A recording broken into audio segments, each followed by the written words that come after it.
Good day everyone! We will be presenting based on transportation engineering research. And our study topic is estimating traffic inflow correlated with the reduction in travel within downtown Bataan as a result of COVID-19 restrictions. And the presenter will be myself, followed by Valentos, Bizares, Formanes, and Castro. These are the topic outline.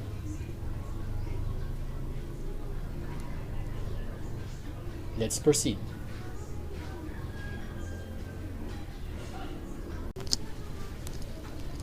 Okay, due to the problems brought about by the pandemic, there are factors that need to consider, especially the effects of the current situation to someone's everyday living and may entail new setup or adjustments for the so-called new normal.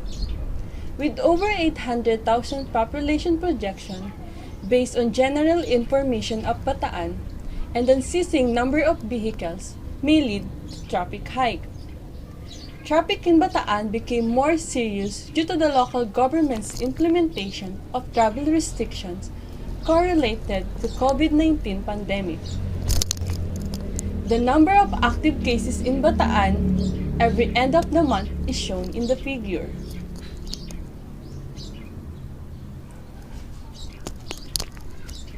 The highest number of cases was happened on August 10, 2020 that grew up to 6,725 number of active cases.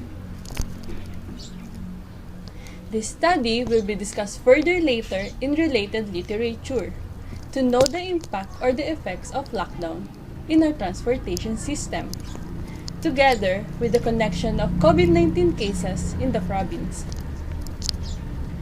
As the existence of COVID-19, the provincial government of Bataan and the Interagency Task Force or IATF implemented the community quarantine as a response to fight against the spread of the coronavirus. Public transportation has also been restricted. Thus, the volume of traffic and its flow decreased drastically. This study will be structured through data gathering process, analyzing data, and interpreting results.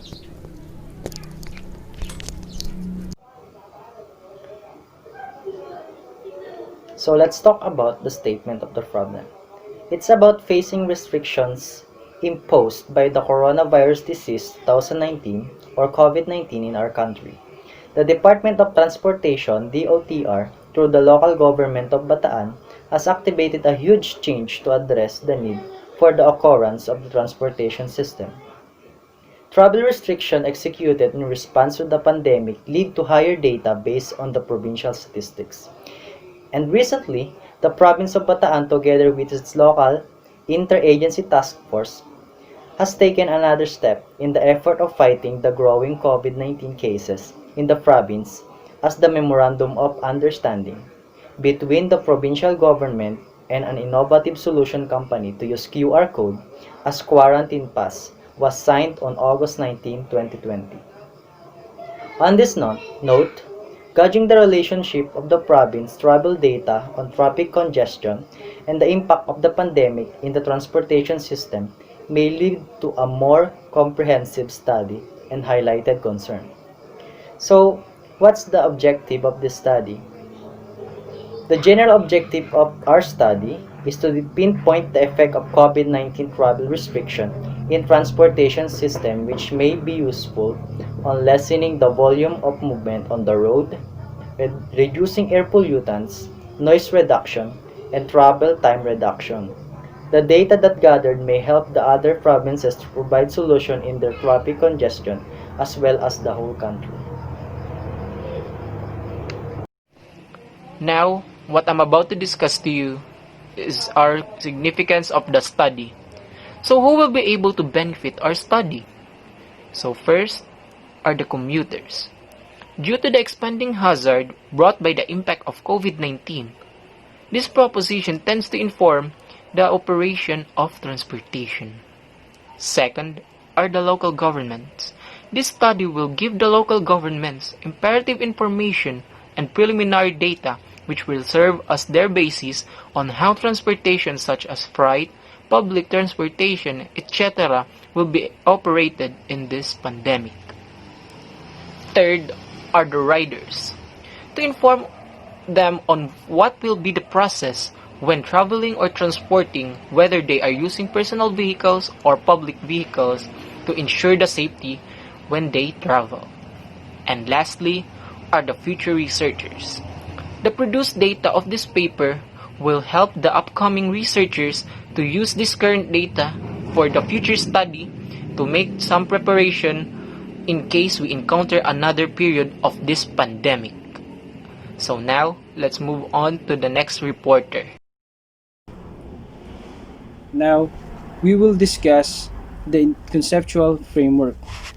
This study will utilize the independent variable dependent variable model. The figure presents the paradigm of the study. As shown, this study will use the independent variable dependent variable model. There are two frames in the figure which represents the independent variable, dependent variable, respectively.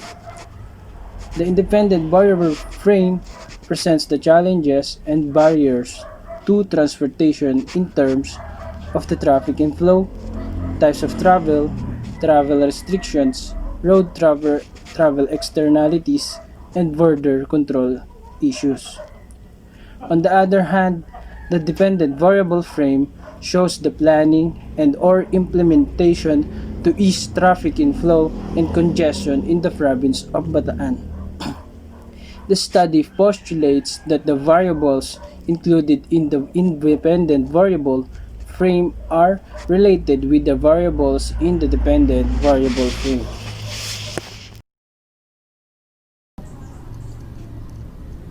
The data that I will going to show you is the traffic congestion on Metro Manila was 112% last November 2, 2019. And at the same day this year, 60% was obtained.